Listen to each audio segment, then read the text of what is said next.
ओम नमो भगवते वासुदेवाय नमः। ओम नमो भगवते वासुदेवाय नमः। ओम नमो भगवते वासुदेवाय नमः। ओम नमो भगवते वासुदेवाय नमः। ओम नमो भगवते वासुदेवाय नमः। ओम नमो भगवते वासुदेवाय नमः। ओम नमो भगवते वासुदेवाय नमः। ओम नमो भगवते वासुदेवाय नमः। ओम नमो भगवते वासुदेवाय नमः।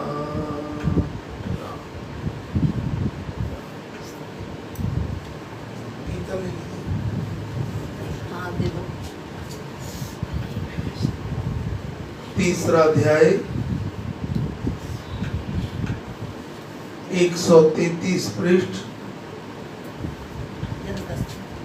30वां श्लोक। तीसरा अध्याय 133 पृष्ठ 30वां श्लोक।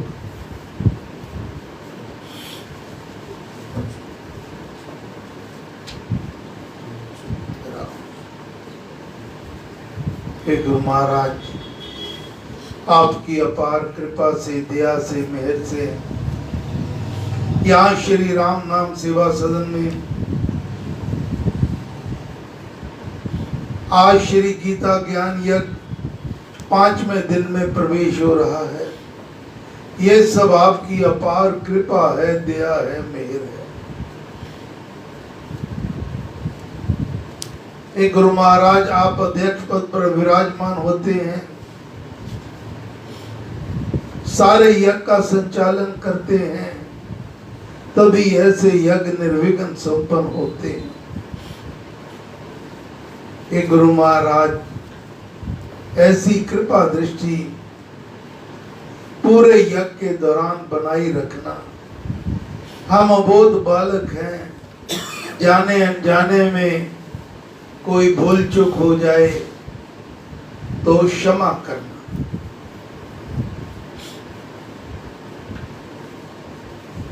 तीसरे अध्याय में भगवान कर्म योग के बारे में समझाते हैं कि कर्म तो हमें करने ही चाहिए। कर्मों का करना तो ईश्वरीय नियम ही है, सृष्टि का नियम है। जितने भी नियत कर्म हैं, जैसे जन्मते ही मनुष्य का जो संबंध माता पिता बंधुजन से तथा क्रमश आयु से बढ़ने से पत्नी पति पुत्र पुत्रियां आदि तथा देश और समाज के प्रति है, ये सब कर्म करने ही चाहिए। किंतु बार बार भगवान ये हमें चेतावनी देते हैं कि इन कर्मों को करते हुए उनके साथ आसक्ति में नहीं पड़ना, अहम का भाव नहीं होना चाहिए कि मैं करने वाला हूं। अपने आप को केवल भगवान का निमित्त मात्र ही समझो और जो भी कर्म करो निष्काम भाव से और प्रभु के श्री चरणों में उन्हें अर्पित कर दो।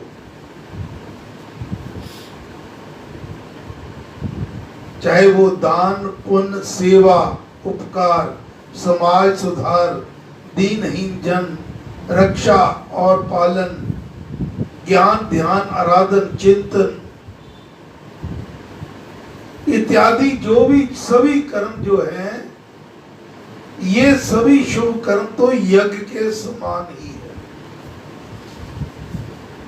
और भगवान कहते हैं कि शुभ कर्म हमें करने ही चाहिए। क्यों? श्लोक नंबर 21 जो जो शुभ कर्म श्रेष्ठ जन करता है,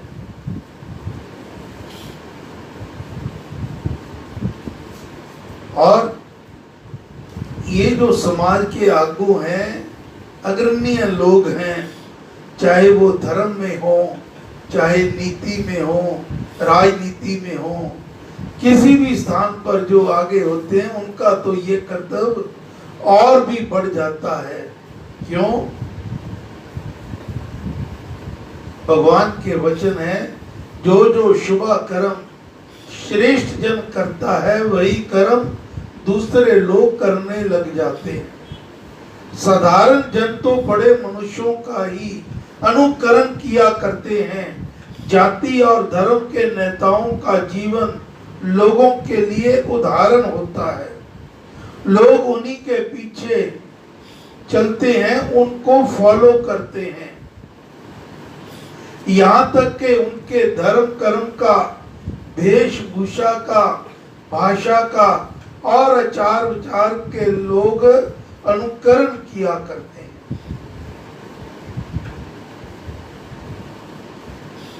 जो सामने हम पर्दे पे भी देखते हैं, जो हीरोज हैं, सितारे हैं, वो भी हमारे रोल मॉडल बन जाते हैं। किस तरह, चाहे वो अच्छे ढंग से हो, चाहे माड़े ढंग से हो, कैसे वो कपड़े पहनते हैं, उसी को नौजवान पीढ़ी फॉलो करने लग जाती है।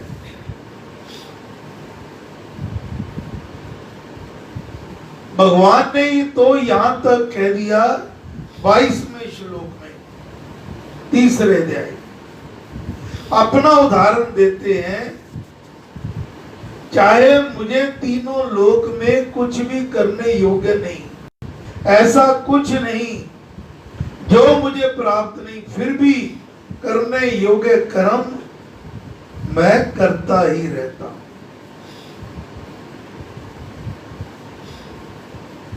तो हमें शुभ कर्म बड़े निष्काम भाव से करने चाहिए।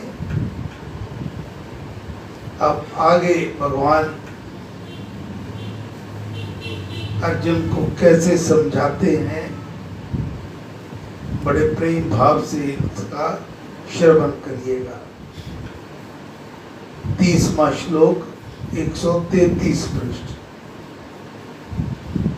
भक्ति योग का महत्व दर्शाते हुए भगवान ने कहा, अंतरात्मा से सब कर्मों को मुझ में त्याग कर समर्पण करके फल की आशा और ममता से रहित होकर और अहंकार के ज्वर से मुक्त होकर तू कर्तव्य में युद्ध कर।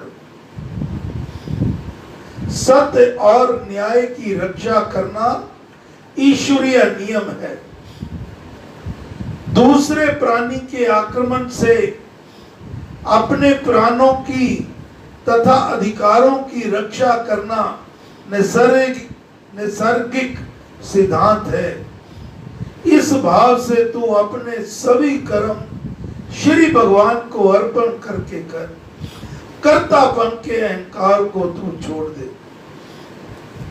जो श्रद्धालु जन निंदा ना करते हुए सदा इस मेरे मत के अनुसार चलते हैं, इस मेरे शिक्षण में निश्चय रखते हैं, वे भी कर्म बंधनों से मुक्त हो जाते हैं। श्रद्धा, भक्ति, विश्वास और सत्य में निष्ठा आंतरिक कर्म है। कर्म इंद्रियों द्वारा किए जाने वाले कर्म बहिरंग कर्म है, बाहर से भीतर प्रबल है। इसलिए श्रद्धादि भीतरी कर्म उत्तम कहे गए हैं और उन्हीं से बाहर के कर्म शुद्ध होते हैं।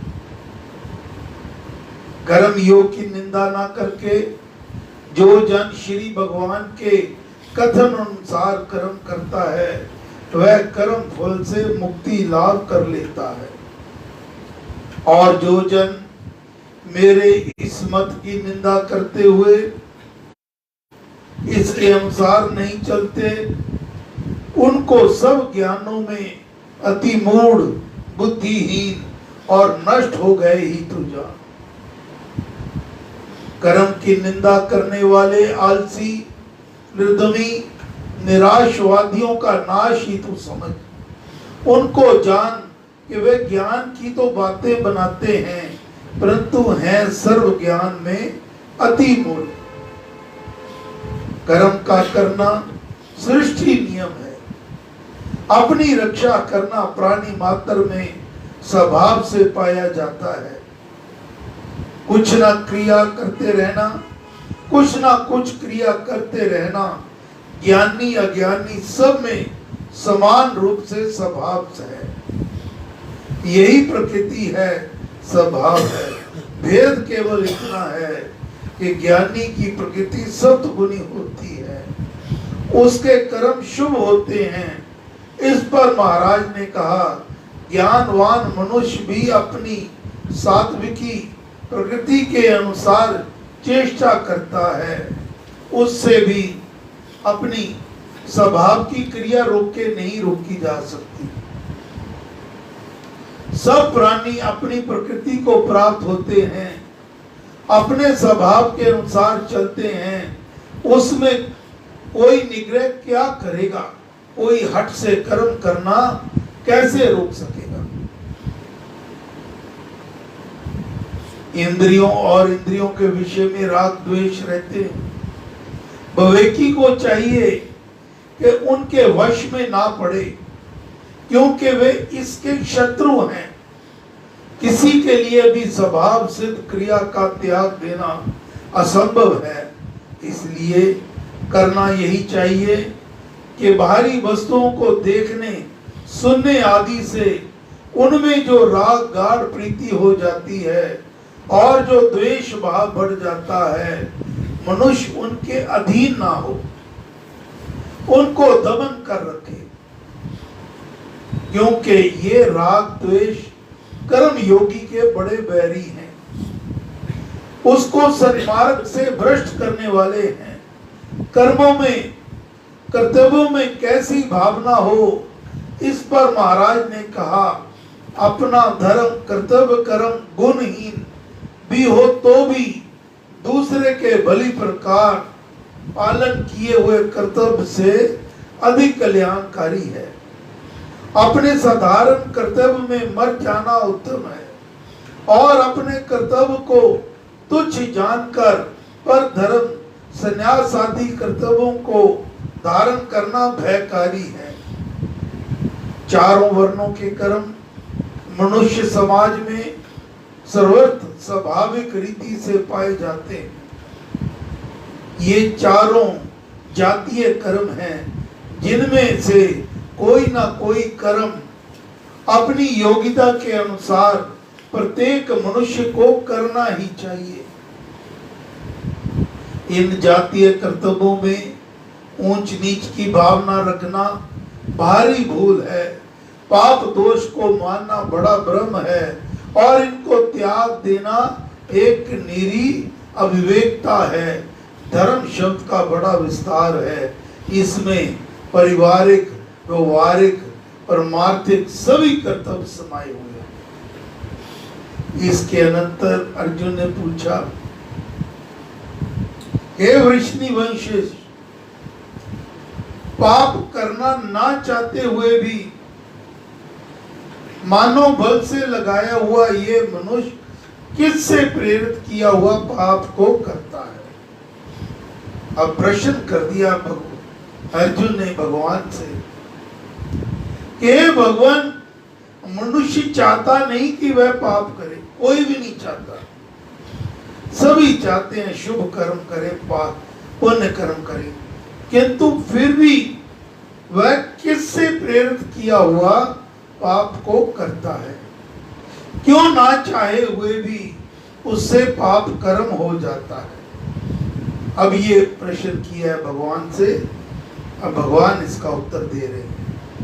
भगवान ने कहा, रजोगुण से उत्पन्न होने वाली ये कामना है, यही क्रोध है। ये बड़ी खाने वाली है और बड़ी भारी पाप रूपा है। इसके कारण ही जगत में जन घोर पाप कर्म किया करते हैं।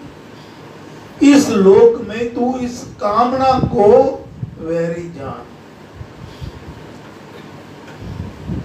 कामना, कोई भी हम कर्म करते हैं, कुछ हमें मिल जाए तो मन के अंदर उसके प्रति कुछ ना कुछ काम भावना,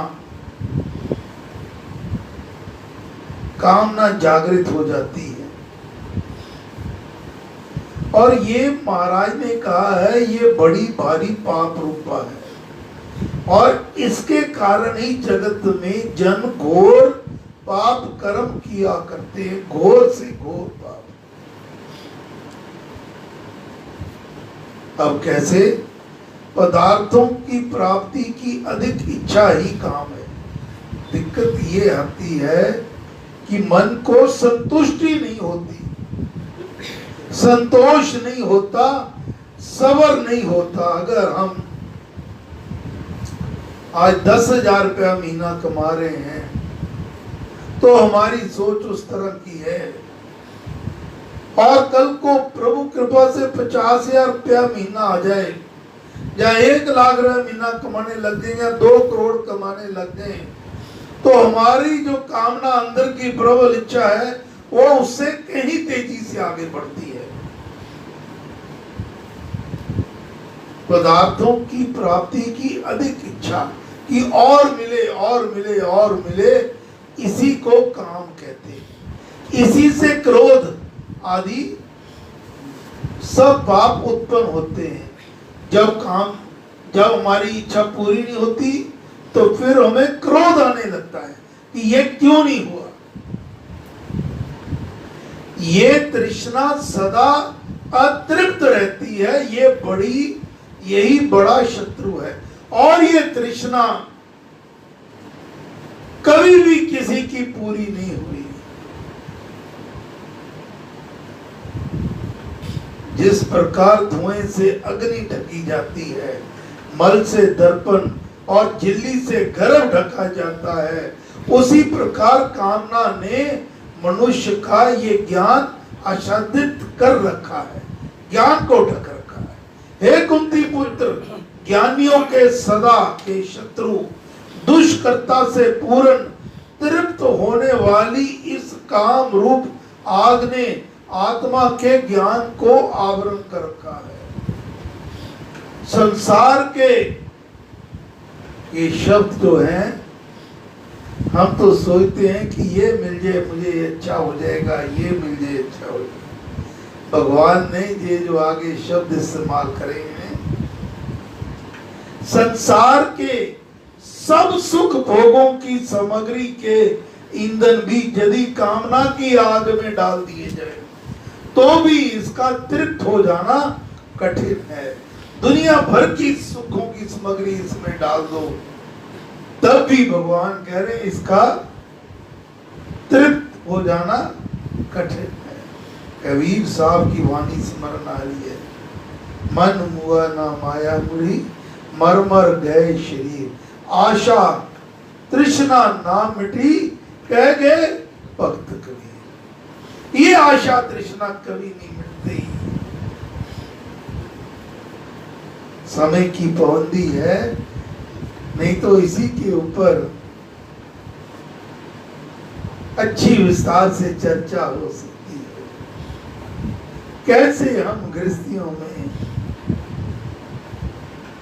बच्चे की शादी हो जाए, बहू घर आ जाए, फिर पोता हो जाए, फिर पड़पोता हो जाए, उसकी शादी देख लो, ये कामना कब मर कर भी हमारे प्रातः काल में आता है, मर कर भी ऐसे प्राणी उस घर में कीड़े की जूनी पड़कर नहीं छोड़ते, कीड़े की जूनी में पड़े रहते, लेकिन वो तृष्णा पूरी नहीं। इंद्रियां, मन और बुद्धि इस कामना के रहने के स्थान कहे जाते हैं। इनमें रहकर इन्हीं से ये ज्ञान को आच्छादित करके देहधारी को मोह लेती है। इंद्रियों का जब बाहर के विषयों के साथ संयोग होता है तब उन विषयों के देखने सुनने आदि के विचार मन में बार बार फुरने लगते हैं, वही वासना कही गई है। उसी वासना की तार से पदार्थों के भोग उपभोग की अधिक कामना बढ़ती जाया करती है, वही काम है। ये काम मनुष्य की इंद्रियों में और मन बुद्धि में निवास करता है और इनको चंचल बनाकर मनुष्य के ज्ञान को आवरण करके उसे उन्मत्त कर देता है, पागल कर देता है। विषयों की कामना आत्मा की स्वाभाविक ज्योति को मंद कर देती है, जिससे वह सत्य सत्य के विवेक से शून्य हो जाता है। इसलिए हे भर्तृषभ, पहले इंद्रियों को भली भांति वश कर ले, फिर ज्ञान और विशेष ज्ञान के नाशक इस काम पापी को हनन कर। सत्य सत्य का विवेक ज्ञान है और आत्मा की सत्ता का बोध विज्ञान है, तत्व ज्ञान है। आत्म ज्ञानी जन कामना को वशीभूत कर सकता है, क्योंकि जिसकी आत्मा जागृत हुई हो वो इसको कंट्रोल कर सकता है। क्योंकि कहा है इंद्रियां अन्य स्थूल अंगों से श्रेष्ठ हैं। इंद्रियों से मन श्रेष्ठ है, मन से बुद्धि श्रेष्ठ अथवा प्रबल है, और जो बुद्धि से उत्तम व प्रबल है वह आत्मा है। आत्मा इंद्रियों आदिकों से उत्तम और प्रबल है, इसलिए जगा हुआ आत्मा उनको सुगमता से वश करके कामना को जीत सकता है।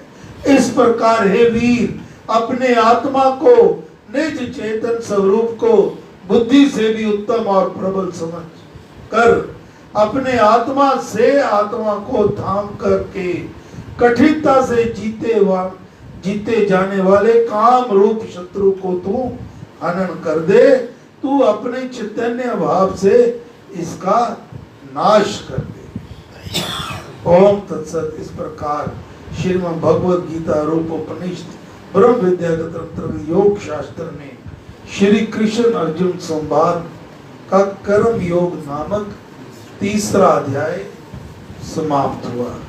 चौथा अध्याय, अब ये जो चौथा अध्याय आ रहा है इसमें भगवान ज्ञान योग के बारे में बता रहे हैं। ज्ञान की क्या महिमा है,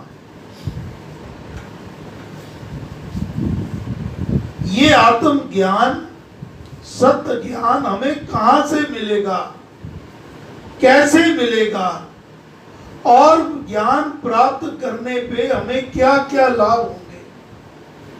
क्या हमारे जैसे हर व्यक्ति के अंदर ये प्रश्न उठता है कि मैं तो एक साधारण व्यक्ति हूँ, ये ज्ञान तो बहुत बड़े ऋषि मुनियों की बात है, क्या हमारे जैसे साधारण पुरुष भी इस ज्ञान को सुगमता से पा सकते हैं?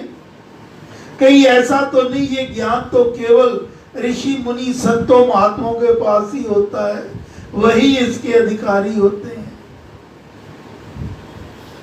ये प्रश्न हम सब के मन में उठ रहे। अर्जुन हम सब की ओर से ये प्रश्न भगवान से कर रहे हैं, और भगवान श्री कृष्ण चंद्र जी महाराज अर्जुन को निमित्त बनाकर पूरी मानवता के लिए उपदेश दे रहे हैं। तब भगवान कृष्ण इन सभी सवालों का विस्तार से उत्तर देते हैं। इस अध्याय इसको पढ़ेंगे। श्री भगवान ने कहा, हे अर्जुन, यह जो भक्तिमय कर्म योग मैंने तुझे कहा है, ये कोई नवीन बात नहीं है। सूर्यवंशियों के प्रथम पुरुष विवस्वान को ये अविनाशी योग पहले मैंने कहा था। विवस्वान ने मनु को बताया, फिर मनु ने इक्ष्वाकु को कहा। अब ये शब्द इस्तेमाल हो रहे हैं प्रथम पुरुष। विप्स्वान, विप्स्वान बोलते हैं सूर्या को कहते हैं। प्रथम ज्योति को भी कह सकते हैं, ब्रह्म की प्रथम चेतना को भी कह सकते हैं। और आगे शब्द है मनु, प्रथम पुरुष ये माने जाते हैं। और ईश्वाकु, प्रथम तन ब्रह्म का रूप कह लो। ईश्वाकु को इंद्रियां भी मान सकते हैं। तो किसी ने यह व्याख्या किया, किसी महापुरुष ने, कि आत्मा ने बुद्धि को ज्ञान दिया, इसको यूं कह लो, आत्मा ने बुद्धि को ज्ञान दिया, बुद्धि ने मन को ज्ञान दिया, मन ने इंद्रियों को ज्ञान दिया। आरंभ में इसी के आधार पर मन, बुद्धि और इंद्रियां, शक्तियां कार्य करती हैं।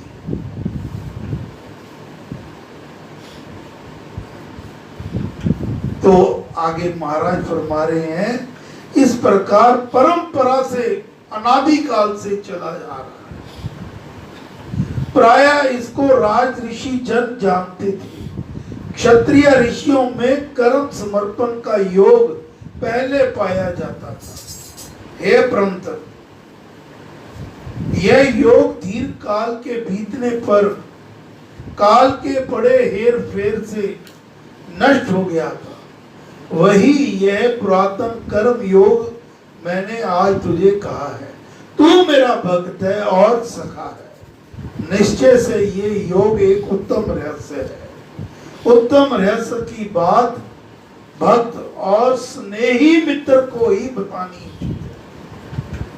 सो मैं तुझको कहता हूं कि कर्म योग एक उत्तम तत्व है और मोक्ष का सर्वोत्तम मार्ग है। आत्म कल्याण का ये बड़ा सरल पथ है। भगवान कह रहे हैं अर्जुन को, हे अर्जुन, तू निश्चय करके जान ले, तू मुझे अति प्रिय है, तू मेरा स्नेही मित्र है, इसलिए मैंने ये मार्ग तुझे बतलाया है। अर्जुन ने कहा, फिर सवाल आ गया मन में, आपका जन्म तो इधर का है, अब हुआ है, और विभीषण का जन्म बहुत पहले हुआ था, तब मैं ये कैसे जानूं कि ये योग आदि में आपने ही कहा था। श्री भगवान ने कहा, हे अर्जुन, मेरे और तेरे बहुत जन्म बीत चुके हैं। भेद केवल इतना है कि हे परंतप, मैं उनको जानता हूं, तू नहीं जानता। मैं प्रबुद्ध और शुद्ध आत्मा होने से पूर्ण ज्ञान द्वारा उनको जान रहा हूं और तुझको उनका ज्ञान नहीं है। यद्यपि मैं अजन्मा हूं, अपवर्तनशील आत्मा हूं और प्राणियों का ईश्वर होते हुए भी अपनी प्रकृति को अधिकार में करके सूक्ष्म प्रकृति को लेकर मैं अपनी आत्म शक्ति से, अपने संकल्प के बल से प्रकट होता हूं। साधक आत्मा का आना प्रयोजन सिद्ध करने के लिए होता है और वे अपने संकल्प के बल से प्रकट हो जाया करते हैं। ये जो अवतर पुरुष होते हैं, भगवान ये जो अवतार लेते हैं, वो किसी ना किसी कारणवश दुष्टों को हनन के लिए, भक्तों की रक्षा के लिए, धर्म की रक्षा के लिए अवतरित होते हैं अपनी इच्छा से और अपना कार्य सिद्ध करके फिर वापस अपने परम धाम में चले जाते हैं। भगवान कह रहे हैं, जब जब ही धर्म की गलानी होती है, धर्म मंद पड़ जाता है और अधर्म का बल बढ़ जाता है, तब मैं अपने आप को प्रकट करता हूं। जब संसार में धर्म मध्यम पड़ने लगता है और अधर्म उज्ज्वल होने लग जाए, तब भगवान कहते हैं मैं अपने आप को प्रकट करता हूं साधुओं सभ्यों की रक्षा के लिए, दुष्ट कर्मियों के विनाश के लिए और धर्म की स्थापना के लिए मैं युग युग में प्रकट होता, अथवा शुभ कर्मों को बचाने के लिए और पापों का विनाश करने के वास्ते मैं समय समय पर जन्म लेता हूं। जब जनता में धर्म ना रहे, मर्यादा मिट जाए, सत्य तथा न्याय का नाश हो रहा हो, उस समय भले जनों तथा भलाई को बचाने के लिए, बुरों को तथा बुराई को दूर करने के लिए और सत्य को मर्यादा को स्थापन करने के वास्ते मैं पुरुषोत्तम आया करता हूं। भगवान गारंटी दे रहे हैं सब कुछ जो भी हो रहा है सृष्टि में चल रहा है वो सब कुछ वो जानते हैं, और जब सबकी अति हो जाए, बुरों की अति हो जाए, धर्म नीचे आने लगे तो भगवान स्वयं यहाँ प्रकट होते हैं। इस प्रकार मेरे दिव्य जन्म और कर्म को जो जन रहस्य सहित तब से जानता है उनको देवी प्रेरणा तथा ईश्वरीय विधान समझता है। हे अर्जुन, वह मनुष्य भी ईश्वर को त्याग कर फिर जन्म नहीं पाता और मुझको ही प्राप्त होता है। वह सत्संगी मुझ में ही समा जाता है। कितनी बड़ी गारंटी दी है भगवान कि जो मनुष्य ईश्वरीय धर्म में रहता है, शुभ कर्म करता है, वह सत्संगी मुझ में ही समा जाता है, मोक्ष धाम को प्राप्त कर लेता है। बहुत से वीतराग, भय और क्रोध से रहित ज्ञान तथा तप से पवित्र बने हुए मुझ में लीन और मेरे आश्रित लोग मेरे भाव को, मेरे स्वरूप को प्राप्त हो चुके हैं। मनुष्य की वृत्तियों में राग प्रबल है, भय उससे प्रबलतर है और भैर भाव सबसे प्रबलतम है।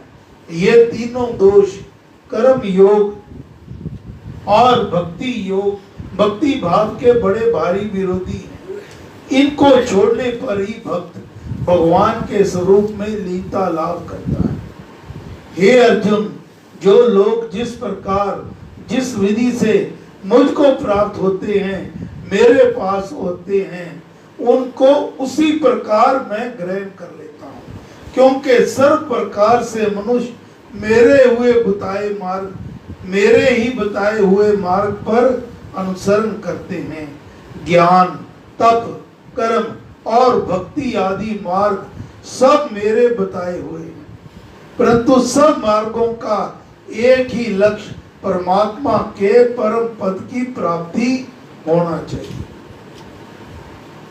कर्मों की सफलता को चाहते हुए जो जन इस लोक में देवताओं को पूजते हैं, देव यज्ञ करते हैं और मनुष्य समाज की सुधार उपकार सहित सेवा करते रहते हैं, निश्चय पूर्वक इस लोक में उनके कर्मों से उत्पन्न होने वाली सफलता शीघ्र हो जाया करती है। इस लोक के सुधार, उपकार और सेवा आदि कर्मों का फल आप ही आप शीघ्र मिल जाता है।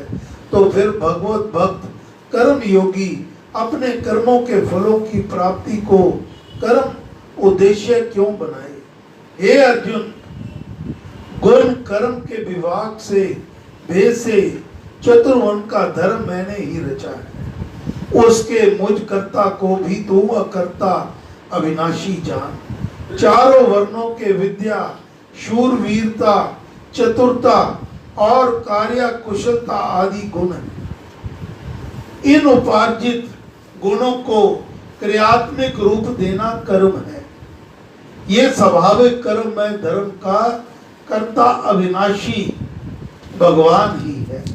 ऐसे अन्य अनेक स्वाभाविक नियम से ईश्वरीय कर्म करते हुए भी मुझको कर्म लिप्त नहीं होते, क्योंकि कर्मों के फल की मुझे लालसा नहीं है। मैं स्वभाव सिद्ध नियम से कर्म करता हूँ। इस प्रकार जो जन मुझको कर्ता होकर भी अकर्ता जानता है, वह कर्मों से नहीं बन जाता, वह भी मेरी तरह अकर्ता ही बना रहता है, उसको कर्म लेप नहीं लगने पाता।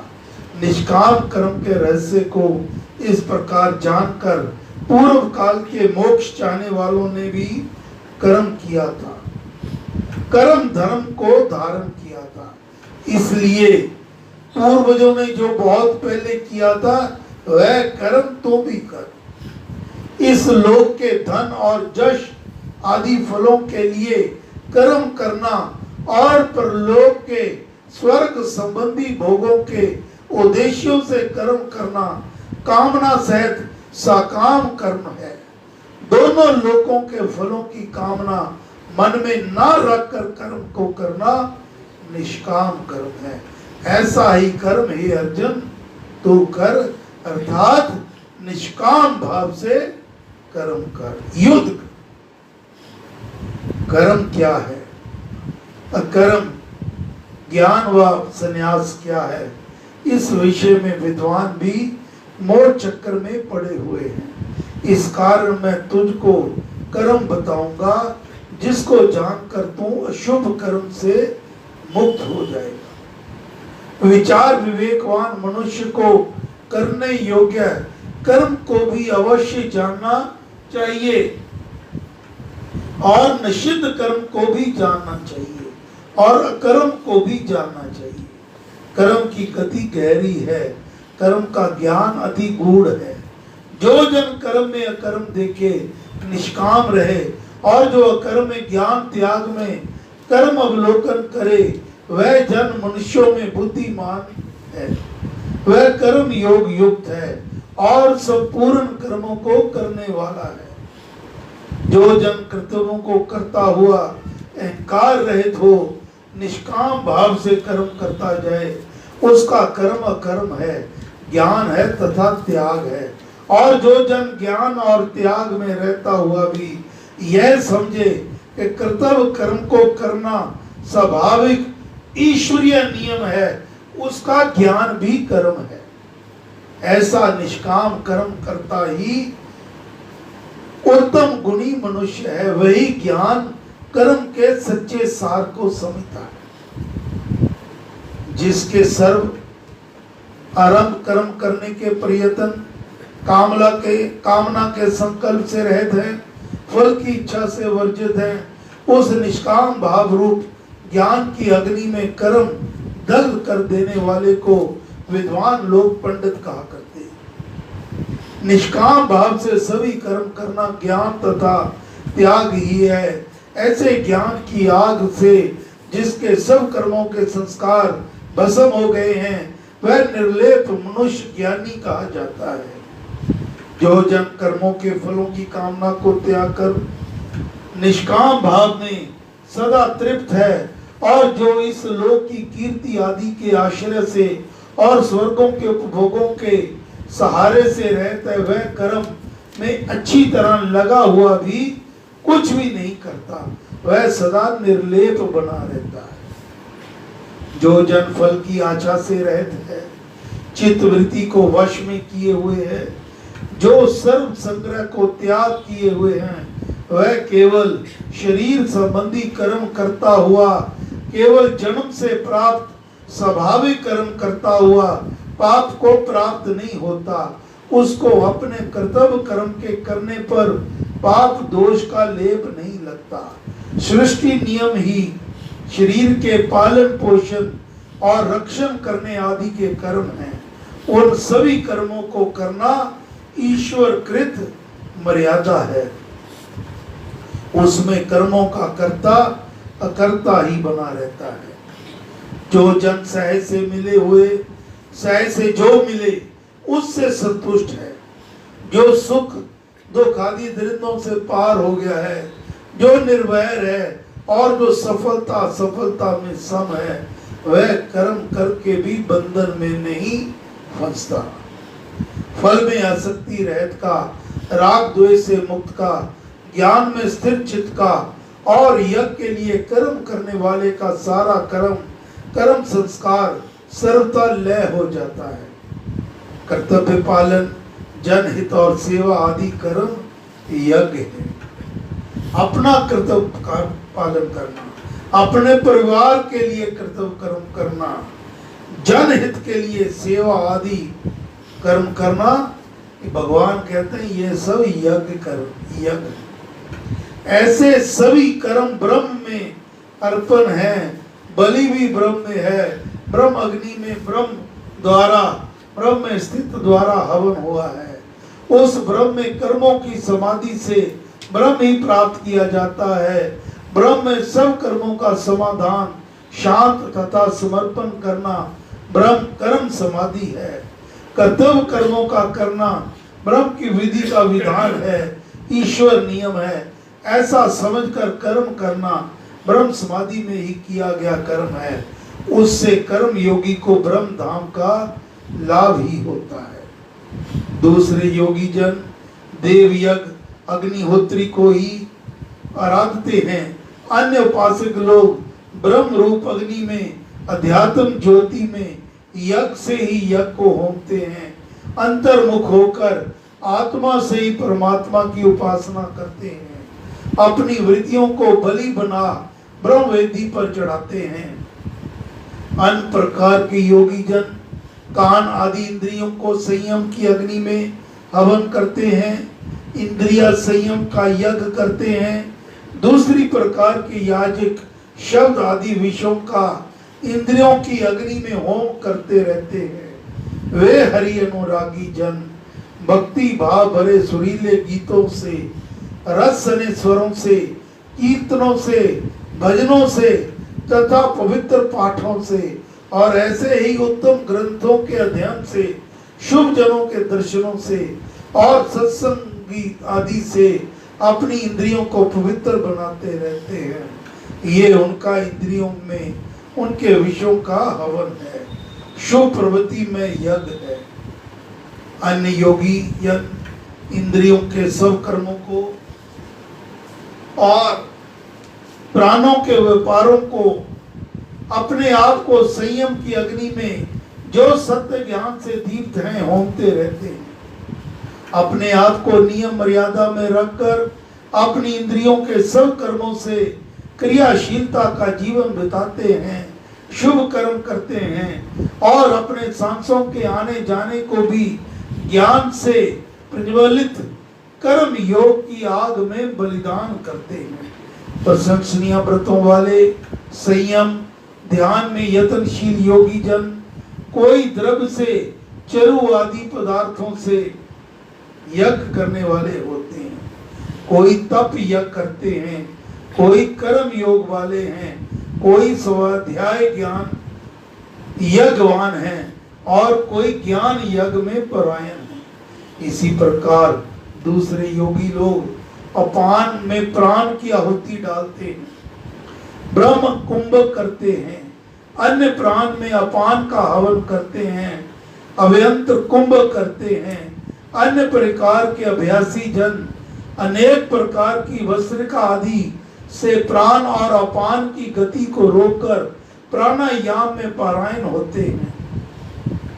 कई एक अभ्यासी लोग खान पान को नियत किए हुए मिताहारी होकर प्राणों में प्राणों को होमते हैं, स्वस्थ युक्त सदाचार का जीवन व्यतीत करते हैं। ये सभी यज्ञों से पापों का नाश कर चुके हैं और यज्ञों को जानते हैं, यज्ञों के सच्चे मर्म को समझते हैं। हे कुरुश्रेष्ठ, यज्ञ करके बचा हुआ अन्न खाने वाले, अमृत खाने वाले, उनका भोजन अमृत है, वह सनातन ब्रह्म को प्राप्त करते हैं। यज्ञ न करने वाले का ये लोक ही नहीं तो दूसरा लोक कहां से हो सकता है। ऊपर के यज्ञों में से कोई भी यज्ञ करके भोजन करना भगवान का अमृत प्रसाद पाना है, उससे मनुष्य के दोनों लोक सुधर जाते हैं। और यदि इन कर्मों में से कोई भी शुभ कर्म ना किया जाए तो इस लोक का जीवन ही बिगड़ जाता है, पर लोक की तो कथा ही कौन कहे। ऊपर कहे प्रकार से ऐसे बहुत प्रकार के यज्ञ वेद मुख से, वेद की वाणी से विस्तृत हुए हैं, विस्तार से वर्णन किए गए हैं। उन सब यज्ञों को तो कर्म से होने वाले समय, कर्मों के किए बिना कोई भी यज्ञ नहीं किया जा सकता, ऐसा जानकर तू मुक्त हो जाएगा। सब कर्म करने से ही सिद्ध होते हैं, इसलिए निष्काम भाव से कर्तव्य कर्म अवश्यमेव करते रहना चाहिए। ऐसा ज्ञान ही ज्ञान यज्ञ है। द्रव्य यज्ञ से, सामग्री के होम से ज्ञान अधिक अच्छा है, कल्याण कार्य का। हे पार्थ, सर्व संपूर्ण कर्म ज्ञान में सरता समाप्त होता है। कर्म मात्र निष्काम भाव में, अनासक्ति में तथा समबुद्धि में प्रकाष्ठा को पहुंच जाता है। कर्मों की उत्तमता और पूर्णता कर्म योग और भगवत समर्पण रूप सच्चे ज्ञान में ही है। हे अर्जुन, उस ऊपर कहे ज्ञान को अब भगवान समझाते हैं। ये ज्ञान हमें कहां से मिलेगा, कैसे मिलेगा? महाराज फरमा रहे हैं, तत्व ज्ञानी भगवत भक्तों के समीप जाकर, अर्थात संत महापुरुषों के, जिन्होंने अपने स्वयं अनुभव से अपनी आत्मा को पहचाना है, परमात्मा के दर्शन किए हैं,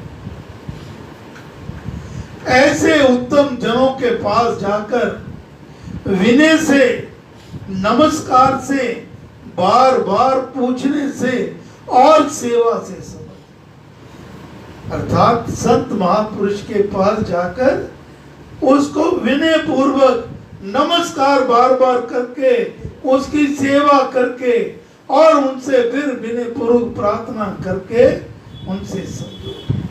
तत्वदर्शी ज्ञानी जन तुझको ज्ञान का उपदेश देंगे, फिर वो आपको ज्ञान देंगे। सत्य का ज्ञान प्राप्त करने के उपाय नम्रता, जिज्ञासा और सेवा भाव। जब तक आपके अंदर सेवा भाव नहीं आएगा, विनम्रता नहीं आएगी और जिज्ञासा और जानने की इच्छा नहीं आएगी, तब तक सत्य ज्ञान आपको प्राप्त नहीं हो सकता। इन्हीं से ज्ञान ग्रहण करने की योग्यता प्राप्त होती है।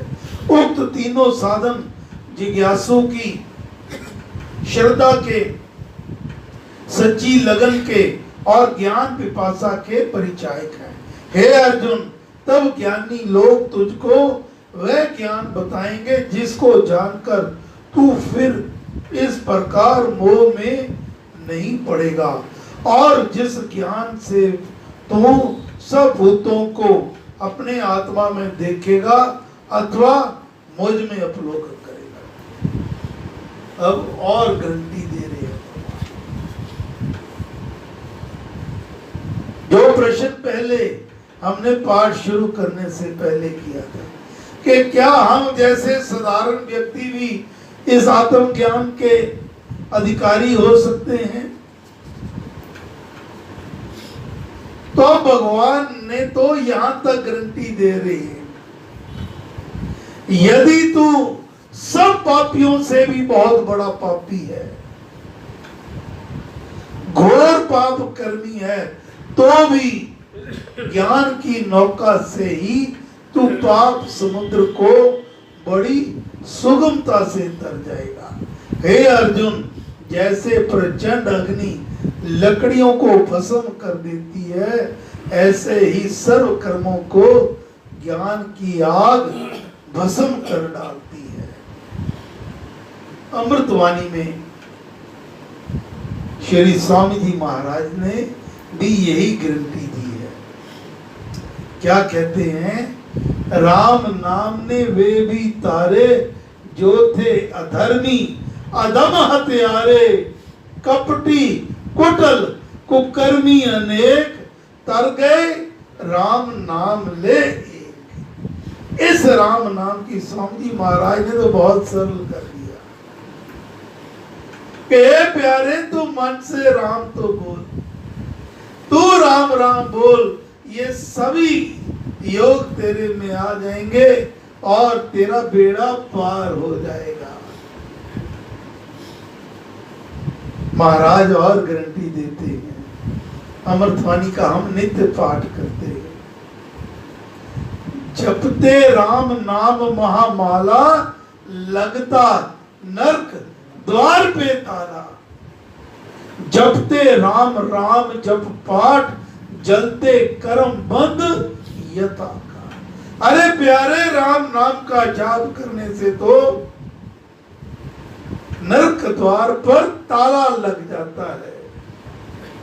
और जब हम राम राम का जाप करते हैं तो हमारे कर्म बंद, हम कर्मों के बंधन से बहुत सरलता छूट जाते हैं और कर्मों के बंधन ऐसे जल जाते हैं, जलते कर्म बंद यथा काट, सूखी लकड़ियों के समान तुरंत जल जाया करती है। यही बात भगवान ने कही, हे अर्जुन, जैसे प्रचंड अग्नि लकड़ियों को भस्म कर देती है, ऐसे ही सर्व कर्मों को ज्ञान की आग भस्म कर डालती है। निश्चय से इस लोक में ज्ञान का सुदृश दूसरा कोई साधन पवित्र नहीं है। उस ज्ञान को कर्म योग से भली प्रकार सफल हो चुका हुआ मनुष्य समय पर आप ही अपने आत्मा में प्राप्त कर लेता है। इस ज्ञान को श्रद्धावान, विश्वासी, जितेंद्रिय और परमेश्वर परायण मनुष्य प्राप्त करता है। उस ज्ञान को पाकर फिर तुरंत परम शांति को मनुष्य पा लेता है। कर्म योग के ज्ञान के और अध्यात्म ज्ञान के तीन ही उत्तम साधन है, श्रद्धा, भक्ति और इंद्रियों से। जो ऊपर कहे ज्ञान से रहता है, श्रद्धा ना करने वाला है और संशयशील है, वह नष्ट हो जाता है।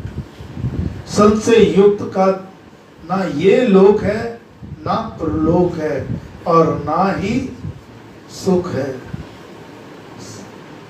संशय कैसे? हम माला राम नाम भी जपते हैं, लेकिन किसी ना किसी कोने में संशय बना रहता है कि पता नहीं ये जो मैं राम नाम जप रहा हूँ, जप रही हूँ, इसका फल मुझे मिलेगा भी कि नहीं मिलेगा। मेरी प्रार्थना भगवान तक भी जाएगी कि नहीं जाएगी। फलाने वहां जाकर इतने दिन दिए जलाए, ये कार्य करा, वो करा, उसको तुरंत लाभ मिल गया, मेरा पता नहीं क्या होगा। तो स्वामी जी महाराज कहते थे कि राम नाम को पाकर फिर इधर उधर भटकना ठीक नहीं। संशय युक्त का ना ये लोक है, ना परलोक है और ना ही सुख है। सत्य ज्ञान का ना होना, आत्मा परमात्मा में श्रद्धाहीन होना और आस्तिक भाव में तथा कर्तव्य कर्मों में संदेहशील बने रहना, पाप दोष की भावना से डामाडोल हो जाना मनुष्य के विनाश का कारण कहा गया है। सब कर्मों में संशय करने से दोनों लोक और सुख नहीं रहते। संशय करने, सब कर्मों में संशय ना होने से दोनों लोग बिगड़ जाते हैं, कभी भी सुखी नहीं हो सकता। संशय मनुष्य में कुसंग और कुतर्क से कोई मिल गया ना जाता, वो कपटी भी हो सकता है, छली भी हो सकता है, उसका अपना कोई लालच भी हो सकता है, वो आपको कहीं दूसरे मार्ग पर ले जाएगा। आपने उसका कुसंग किया और कुतर्क उसने दिए तो आपके अंदर संशय के बीज वह बो जाता है। बहुत बढ़ जाने से वह मनुष्य को भ्रमशील, अस्थिर चित्त, अविश्वासी, भीरू और दुर्बल बना देता है। इसलिए संशय सुख मात्र का नाशक कहा जाता है। हे धनों के विजेता अर्जुन, जिस भगवत भक्त ने कर्म योग से सब कर्म श्री भगवान में अर्पण कर दिए हैं। ज्ञान से संचय छेदन कर रखा है। और जो आत्मावान है, अपने आत्मा को जानता है, उसको कर्म नहीं बांधते, वह कर्म करता हुआ कर्मों के संस्कार से मुक्त ही बना रहता है। इसलिए हे बात, अज्ञान से आत्मा परमात्मा और सत्कर्मों के अविवेक से उत्पन्न हुए और हृदय में रहने वाले इस संशय को आत्म ज्ञान की तलवार से काटकर योग में भक्ति भाव पूर्ण कर्म योग में तू बलि प्रकार रह और कर्तव्य को करने के लिए खड़ा हो। ओम तत्सत। इस प्रकार श्रीमद् भगवत गीता रूप उपनिषद वरुण विद्यागत अंतर्गत योग शास्त्र में श्री कृष्ण अर्जुन संवाद का ज्ञान कर्म संन्यास योग नामक चौथा अध्याय समाप्त हुआ। पांचवा अध्याय ज्ञान की महिमा को कितना भगवान ने गाया।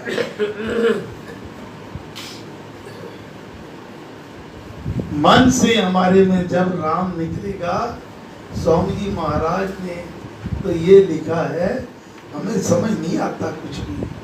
राम नाम जो जपे एक वेर, उसके भीतर कोष। लोग तो कहते हैं मुझे तो सालों बीत गए मेरी उम्र में, मैं तो राम नाम जपता हूं। स्वामी जी महाराज ने कहा जो एक बार भी राम नाम जप ले, अर्थात तो मन से एक बार राम भी निकल गया, उसके भीतर तो कोष कुबेर खुल जाते हैं। दीन दुखिया दरिद्र कंगाल राम राम जप होवे निहाल। अरे जो दीन है, दुखी है, दरिद्र है, कंगाल है, वो भी राम के जाप से धनी हो जाया करता है, निहाल हो जाया जाता है, बागो बाग उसकी जिंदगी हो जाती है। अब पांचवें अध्याय अर्जुन ने कहा, हे श्री कृष्ण, कर्मों की त्याग और फिर कर्म योग की, कर्मों के करने की आप प्रशंसा करते हैं। इन दोनों में जो कल्याणकारी है वह भली प्रकार निश्चय पूर्वक वह मुझे बताइए। श्री भगवान ने कहा, संन्यास ज्ञान अथवा त्याग और कर्म योग दोनों ही मोक्ष देने वाले हैं, वह उत्तम है। परंतु उन दोनों में कर्मों के त्याग से कर्म योग कर्तव्य कर्मों को करते रहना बढ़कर अच्छा है। जो जन संबंध जन्य कर्म तथा कर्तव्य कर्म करता हुआ किसी के साथ न वैर करता है, ना किसी कर्म फल को चाहता है, वह सदा सन्यासी ही जानने योग्य है। हे महाभाव, सुख दुख दृढ़ से रहित मनुष्य निश्चय पूर्वक सहज से कर्मों के बंधन से मुक्त हो जाता है। द्वेष का, वैर का, लोभ का और कामना का त्याग ही संन्यास है। कर्तव्य कर्मों का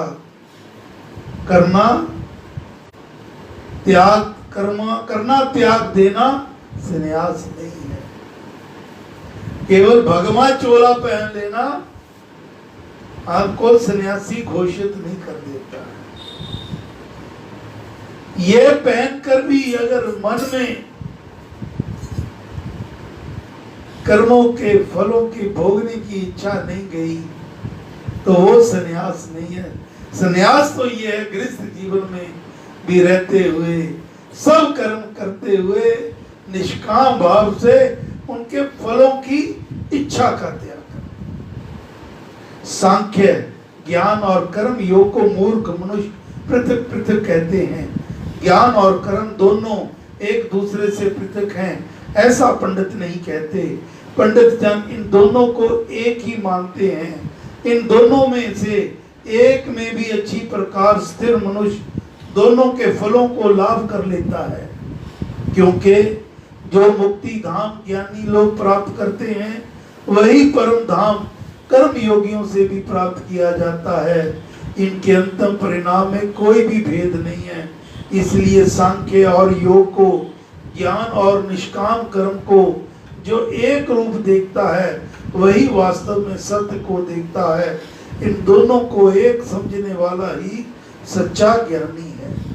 हे विशाल बुद्धि, कर्म योग के बिना कर्मों के त्याग को अथवा ज्ञान को प्राप्त करना कष्ट साध्य है, परंतु निष्काम कर्म में लगा हुआ मुनि ब्रह्म को शीघ्र प्राप्त कर लेता है। जो भगवत भक्त कर्म योग में परायण है, जिसका आत्मा शुद्ध है, जो अपने आप को वश किए हुए है, जो जितेंद्रिय है और जो सब प्राणियों को अपना आत्मा मानने वाला है, अपने समान समझने वाला है, वह कर्मों को करता हुआ लिप्त नहीं होता, वह कर्मों के बंधनों से सदा अलिप्त ही बना रहता है। ऐसा उत्तम मनुष्य भक्ति भाव में रमन करने वाला, कर्म योग से युक्त तत्वदर्शी, देखते, सुनते, छूते, सूंघते, खाते, चलते, सोते, सांस लेते, छोड़ते, बोलते, लेते, आंखें खोलते और मींचते हुए भी इंद्रियों के विषय में काम कर रही हैं, ऐसा धारण करता हुआ ये माने कि मैं कुछ भी नहीं कर रहा हूं। राग द्वेष रहित निष्काम भाव युक्त तत्व ज्ञानी मनुष्य ऊपर वर्णन किए सब कर्मों को सृष्टि नियम के अंतर्गत समझे, ऐसे कर्मों में ईश्वर का विधान काम करता हुआ माने और स्वयं निष्काम रहकर एक यंत्र की भांति शुभ कर्म करता चला जाए। विहित कर्मों में और ईश्वरीय नियम में पाप की कल्पना ना करे और दोष की दृष्टि ना रखे, सब सहज कर्मों का करना तथा कर्तव्य कर्म में रत रहना शुभ ही जाने।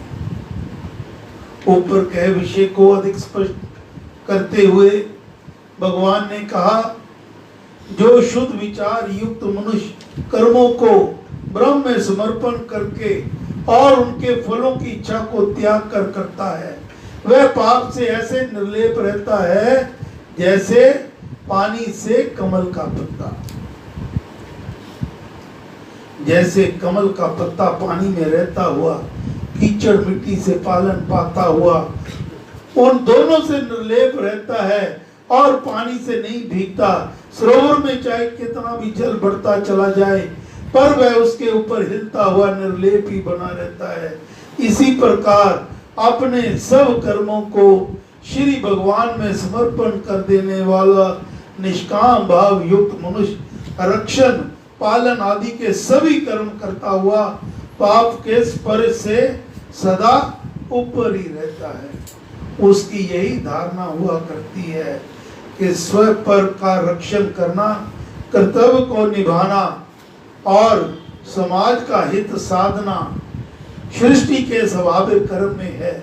इनके संस्कार भगवत भक्त की आत्मा को बांधने के साधन नहीं बन सकते। योगी इन कर्मों के फल की कामना को छोड़कर आत्मा की शुद्धि के लिए केवल काया से, मन से, बुद्धि से और इंद्रियों से भी कर्म किया करते हैं। संसार के पदार्थों में आसक्त निमग्न मनुष्य के काम तो राग द्वेष वैर विरोध और भोग की तृष्णा से प्रेरित होकर होते हैं, परंतु कर्म योगियों के कर्म केवल अपने कल्याण के भाव के तथा कर्तव्य बुद्धि से हुआ करते हैं। उनकी शरीरक क्रिया केवल स्वभाव सिद्ध होती है, उसमें वे मन बुद्धि को अधिक नहीं लगाते। जो योगी लोग विचार विवेक आत्मचिंतन और जनता की कल्याण कामना किया करते हैं, उनके कर्म मानस तथा बुद्धि जन्य होते हैं। जो योगी सब बुद्धि होते हैं, कर्म योग में तत्पर रहते हैं और ब्रह्मी स्थिति में स्थिर हो जाते हैं, उनके इंद्रियों के कर्म ऐसे ही स्वाभाविक होते हैं जैसे सोए हुए मनुष्य के शरीर के भीतर रात दिन निरंतर अनगिनत कर्म होते रहते हैं। समता योगवान कर्मों के फलों को त्याग कर निष्काम भावना से कर्म करता हुआ सदा रहने वाली परम शांति को पाता है। कर्म योग रहित अस्थिर चित्त मनुष्य कामना के कारण कर्म फल में आसक्त होने पर बहुत बंधन में पड़ जाता है। सर्व कर्म ईश्वर अर्पण न करने वाला कर्म फल की कामनावश राग द्वेष से कर्म करके दोषों के दुष्ट संस्कारों से कर्म बंधन में फंस जाता है। आत्म संयमी देहधारी मन से सब कर्मों को परमेश्वर की शरण में समर्पण त्याग करके कामना से ना कुछ करता हुआ, ना ही किसी से कराता हुआ नव द्वार वाले शरीर में सुख से रहता है। मुख आदि के छिद्र ही देह रूप नगर के नव द्वार हैं। निष्काम कर्म करता जन कामना और अहंकार से रहित होकर इस पुर में बड़े सुख से निवास करता है। परमात्मा सर्व समर्थ है, उसका ये विश्व किसी अलौकिक नियम मर्यादा में बंधा हुआ है। उसी नियत नियम को पंडित स्वभाव, नियति, सृष्टि क्रम और ईश्वरीय नियम आदि नामों से पुकारा करते हैं। इस पर भगवान ने कहा, जगत का प्रभु मनुष्य में कर्तापन में नहीं रचता है, ना ही उसमें कर्मों को ही रचता है, और ना कर्म के फलों के संयोग को रच देता है। यह सब स्वभाव करता रहता है। क्रिया का करना आत्मा की अपनी स्वतंत्र इच्छा की प्रवृत्ति है। उसी स्वतंत्र इच्छा से, ये स्वभाव की इच्छा से कर्म किए जाते हैं। यदि प्रत्येक देहधारी में अपनी स्वतंत्र इच्छा ना हो और उसमें कर्तापन भगवान उत्पन्न कर दे, कर्म भी ईश्वरी रच देवे, अथवा बिना कुछ कर्म किए इष्ट अनिष्ट कर्म फलों का संयोग भी जोड़ दे, तो यहाँ उत्तरदायित्व ईश्वर का ही हुआ। वहां स्वतंत्र इच्छा रहता आत्मा भी काष्ठ पत्थर के सदृश अचेतन ही सिद्ध हो जाता है। आत्मा के मानने में फिर कोई भी सुंदरता नहीं रहती, और ना ही ये विचार युक्ति युक्त ही प्रतीत होता है। इसलिए यही भद्र है और ये यौक्तिक सत्य है कि देहधारी आत्मा अपनी स्वाभाविक स्वतंत्र इच्छा से कर्म करता है, इसलिए उसका उत्तरदायित्व उसी पर है और वही अपने किए का फल भोगता है। निष्काम भाव से मोक्ष भी उसी का होता है। यहाँ ये जानना आवश्यक है कि दुष्कर्मों का करना, अनुचित स्वरूप को देखना, अनुचित शब्द को सुनना आदि कर्म करने की शक्ति का दुरुपयोग मात्र है। वह आत्मा की स्वभावगत शक्ति नहीं है। सर्वशक्तिमान भगवान किसी मनुष्य के पाप को अपने ऊपर नहीं लेता और ना ही पुण्य कर्म को ले लेता है। अज्ञान से आत्मा का ज्ञान ढका हुआ होता है, उससे प्राणी मोह में, अविवेक में फंस जाते हैं। कर्म का उसके कर्ता के साथ ही संबंध होता है। कर्मों को करने वाला कोई कृत्रिम बनी हुई वस्तु नहीं है, वह एक सनातन चेतन सत्ता है। जब कर्म करने का अभिमान, मैं करता हूं ये भाव उसमें ही है, तो कर्मों का उत्तरदाता भी वही है। यदि आत्मा बनी हुई वस्तु हो तो वह कोई सत्य वस्तु नहीं रहता। उसका नाश हो जाना भी अवश्यम भावी नियम के अंतर्गत है। बनी हुई वस्तु कार्य हुआ करती है, उसका कोई कारण होता है और वह अपने कारण का विकार ही समझी जाती है। कार्य का अपने कारण में लय भी अवश्य होता है। तब तो घटपट व्रत बने हुए आत्मा के पाप पुण्य का सारा भार उत्तरदायित्व उसके बनाने वाले पर जा पड़ता है। इसलिए यही सत्य है कि आत्मा एक नित्य वस्तु है, वह अपनी स्वतंत्र इच्छा से कर्म करता है। अपने कर्मों का उत्तरदाता भी वही है। उसके ज्ञान पर, स्वाभाविक चेतन स्वरूप पर अज्ञान का पर्दा पड़ जाता है, इसलिए वह माया मोह में उलझकर निज स्वरूप को भूल जाता है।